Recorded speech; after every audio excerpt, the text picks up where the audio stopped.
आप देख रहे हैं केडी यूपी न्यूज। बने रहिए, देखते रहिए। आशा कर्मचारी यूनियन उत्तर प्रदेश द्वारा एक मीटिंग आशाओं की जैन मंदिर में हाल में हुई। बताया है कि उत्तर प्रदेश में आशाओं का मानदेय बढ़ाने के संबंध में उत्तर प्रदेश सरकार से मांग की है कि आशाओं का मानदेय बढ़ाया जाए। संगीता बिनु गुप्ता प्रदेश अध्यक्ष ने बताया है कि आशाओं की ड्यूटी के लिए यात्रा व का वास्तविक भुगतान करे। सभी HD CNG स्टार्स में आशा रेस्ट रूम उपलब्ध कराए जाएं। सभी अस्पताल में यौन हिंसा से सुरक्षा हेतु कमेटी का गठन करो। ड्यूटी के दौरान मृत्यु होने पर उत्तराधिकारियों को 10 लाख रुपए का मुआवजा दिया जाए। अस्पताल में बच्चों का डॉक्टर मुक्ति दवा जांच और ऑपरेशन का इंतजाम करो। आशा वर्कर के बच्चों को स्वास्थ्य विभाग की नौकरी में कोटा दिया जाए। आशा वर्कर संगिनी और श्रम कानून के दायरे में लाओ। महंगाई पर रोक लगाओ। खान की वस्तुओं और दवाइयाँ में GST हटाओ। जबरन हटाई गई कर्मी की बेटी बहू या बहुत की सीधी नियुक्ति करो। आशा कार्यकर्ताओं फैसिस्टों को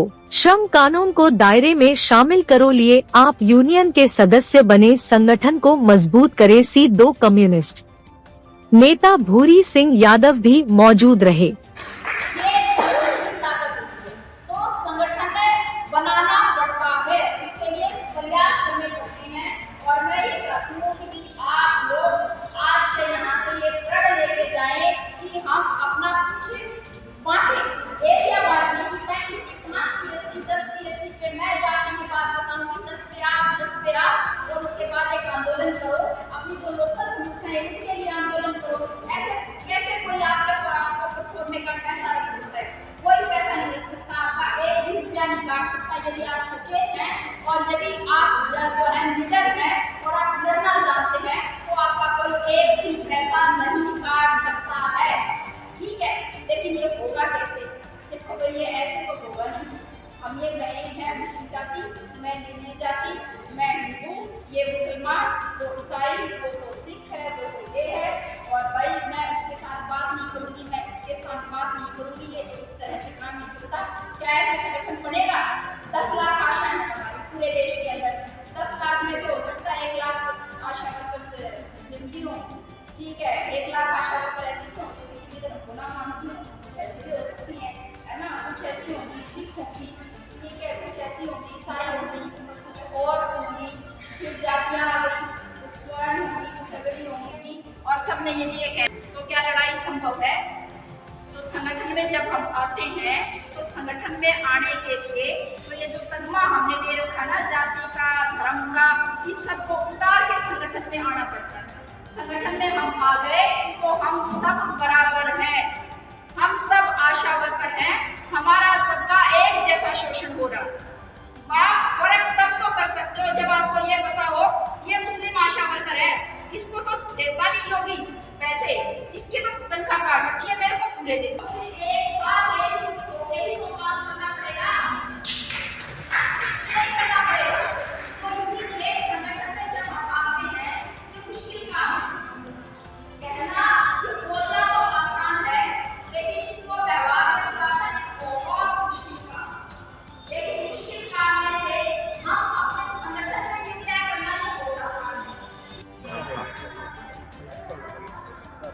है। हमारी आशाएं इतनी परेशान हो गई, हर जिले की बात कर रहे हैं हम, ये नहीं है हम पूरी यूपी की बात कर रहे हैं।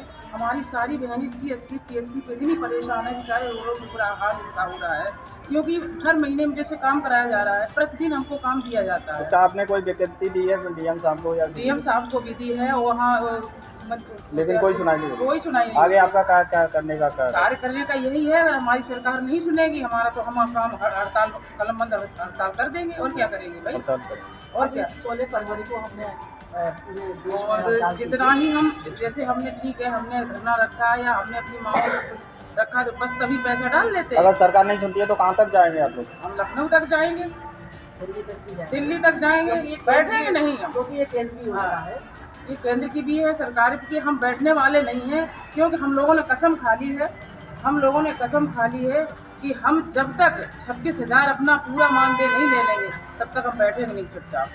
क्योंकि हम पे इतना काम ही कराया जा रहा है, इतना काम का बोझ दिया है कि एक दिन और पता क्या कहते हैं, कितना साहब 2000 रुपये में हमें कितना काम करे पर डे मुझे पर डे की रिपोर्ट दीजिए, डेली डायरी बनाइए और डेली में काम बताइए। आप क्या खेत में जाती हो कि बच्चे मतलब स्कूल छोड़ने जाती हो कि खेत में काम करती हो कि घर का काम करी, सारी मुझे रिपोर्ट दो। कितना पैसा सरकार देती है हमें जो हम सारी रिपोर्ट इनको दें? इतनी तो रिपोर्ट किसी अधिकारी से नहीं मांगी जाती है जिसके 1-1 लाख रुपए मिलते हैं। किससे रिपोर्ट मांगी जाती है? डॉक्टर को 1 लाख रुपया मिलता हो या कितना भी मिलता हो, लेकिन डेली रिपोर्ट मांगी जाती है उससे। हम लोगों से दो पैसे दिए जाते उसमें भी डेली रिपोर्ट मांगी जाती है। ऐसा क्यों है बताइए? इसीलिए तो है कि हम लोग आशाएं मैंने कम पढ़ी लिखी है तो उसे अच्छी तरह घुमाया जा रहा है, परेशान किया जा रहा है।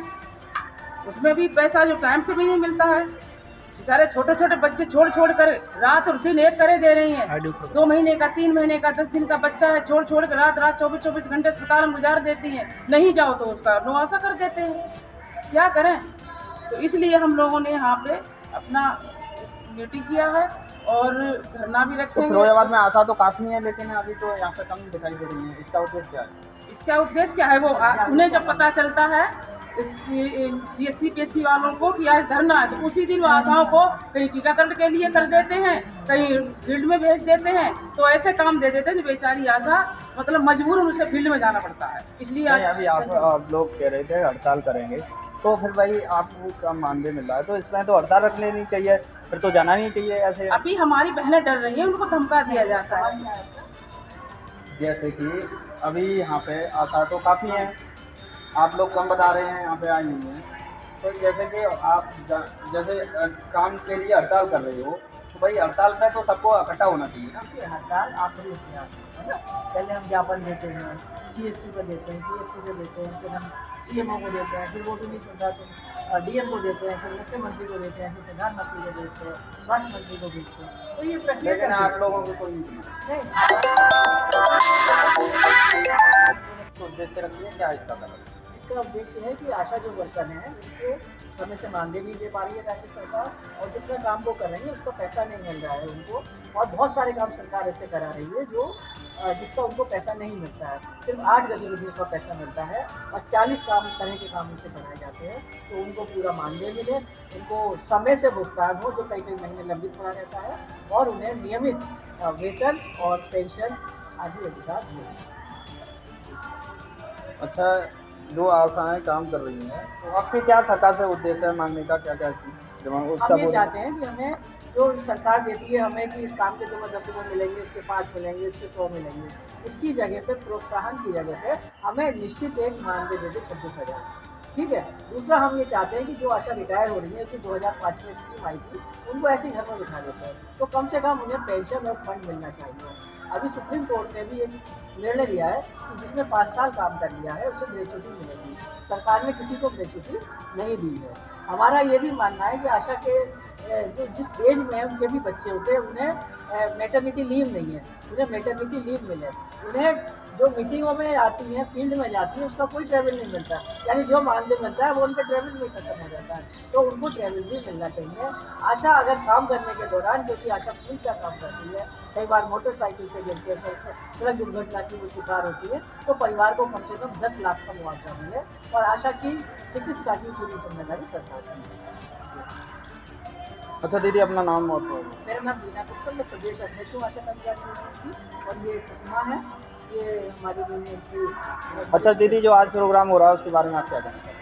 हमारा प्रोग्राम आज हो रहा है इसी आशाओं के बारे में हो रहा है। हम अपनी यूनियन को मजबूत करने आए हैं और मजबूत करके ही रहेंगे, क्योंकि हमें हर जिले में हर CSC PSC पे सताया जा रहा है। आशा बेचारी